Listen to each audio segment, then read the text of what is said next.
Question number 1 है कि शुरू में तापक्रम 18 डिग्री सेल्सियस बढ़ता है, फिर 23 डिग्री सेल्सियस घटता है। यदि प्रारंभिक तापमान 27 डिग्री सेल्सियस हो तो अंतिम तापक्रम ज्ञात कीजिए। यहाँ पर आपको चार ऑप्शन मिल जाएंगे।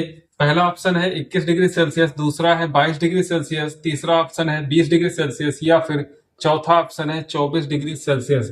तो आपको क्या करना है कि यहाँ पर जो प्रारंभिक तापमान दिया है 27 डिग्री सेल्सियस, यानी कि टेम्परेचर जो शुरुआत में था वो 27 डिग्री सेल्सियस था, उसके बाद 18 डिग्री सेल्सियस बढ़ता है और 23 डिग्री सेल्सियस घट जाता है। तो जो 18 डिग्री सेल्सियस की बढ़ोतरी होती है उसको आप प्लस करेंगे और 23 डिग्री सेल्सियस की जो कमी आती है इसको माइनस करेंगे, तब जाकर के अंतिम तापक्रम ज्ञात हो जाएगा। तो यहाँ पर आप लिख लीजिए कि जैसे शुरुआत में जो तापक्रम था वो 27 डिग्री सेल्सियस था, प्लस इसमें 18 डिग्री सेल्सियस आपको कर देना है और माइनस करना है 23 डिग्री सेल्सियस।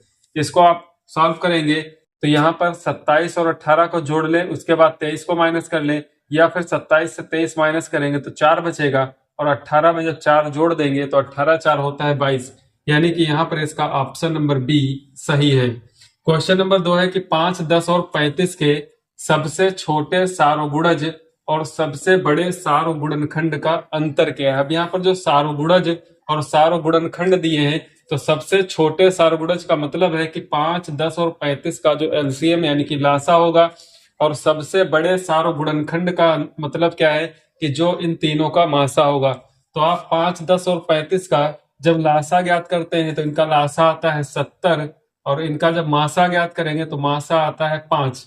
तो यहाँ पर दोनों का अंतर ज्ञात करना है तो 70 से 5 माइनस करेंगे तो आ जाएगा 65, जो कि आपको ऑप्शन नंबर 1 में दिया हुआ है। 5, 10 और 35 का लासा और मासा ज्ञात करके उनका दोनों का अंतर ज्ञात करना है। क्वेश्चन नंबर 3 है कि संख्या 105 के अभाज्य गुणनखंडों की संख्या क्या है। यहाँ पर आपको 105 के अभाज्य गुणनखंड करने हैं। तो अभाज्य गुणनखंड कैसे किए जाते हैं, यहाँ पर आपको संख्या लिखनी रहती है जिसके गुणनखंड करने हैं, फिर इसको 2, 3, 5, 7 यानी कि जो अभाज्य संख्याएं हैं उनसे भाग करना होता है। तो चूंकि यहाँ पर इकाई का अंक 5 है जो कि 2 से विभाजित नहीं होता है, इसलिए आपको 3 से विभाजित करके देखना है। तो 3 के लिए अंकों का योग करते हैं, अंकों का योग यहाँ पर 6 है, इसलिए संख्या 3 से विभाजित हो जाएगी। तो यहाँ पर इसको 3 से भाग करेंगे तो आ जाएगा 35, क्योंकि 35 यहाँ 105 होता है। उसके बाद इसको 5 से भाग करेंगे तो 7 आ जाएगा और 7 से भाग करेंगे तो 1 आ जाएगा। यहाँ पर अब इन गुणनखंडों की संख्या पूछता है, तो यहाँ पर 1, 2, 3 गुणनखंड है, तो इसका ऑप्शन नंबर डी जो है सही हो जाएगा। क्वेश्चन नंबर 4 है कि 8 किलो 350 ग्राम से 3 किलो 178 ग्राम को घटाना है। तो 8 किलो 350 ग्राम से 3 किलो 178 ग्राम को घटाना है, तो आप इसको कैसे लिखेंगे। यहाँ पर 8 किलो एक तरफ या तो केजी लिख लीजिए और एक तरफ ग्राम लिख लीजिए, या फिर इनको 8 किलो 350 ग्राम को दशमलव के रूप में भी लिख सकते हैं। तो यहाँ पर केजी 8 है, ग्राम 350 है और यहाँ पर 3 केजी है, यानी कि केजी के नीचे 3 लिखेंगे और यहाँ पर 178 लिखेंगे। माइनस कर लेंगे, 10 से 8 घटाएंगे 2 बचेगा और यहाँ पर 4 बचेगा, 14 से 7 घटाएंगे 7 होगा, 2 से 1 घटाएंगे 1, 8 से 3 घटाएंगे तो 5। तो यहाँ पर आ जाएगा 5 किलो 172 ग्राम, यानी कि इसको डेसिमल में अगर लिखते हैं तो ये हो जाएगा 5.172 और यहाँ पे लिखेंगे केजी। तो 5.172 जो कि ऑप्शन नंबर सी में दिया हुआ है। इसके बाद है कि 26 गुणे 0.91 को गुणा करके शब्दों में लिखिए। तो यहाँ पर आप ऑप्शन देखेंगे कि 23.66, दूसरा ऑप्शन है कि 2.107 और तीसरा ऑप्शन है 2.172 और चौथा ऑप्शन है इनमें से कोई नहीं। तो यहाँ पर जब आप ऑप्शन देखते हैं तो 2 ऑप्शन आप देखते ही समझ जाएंगे कि बिल्कुल गलत दिए हैं। क्यों?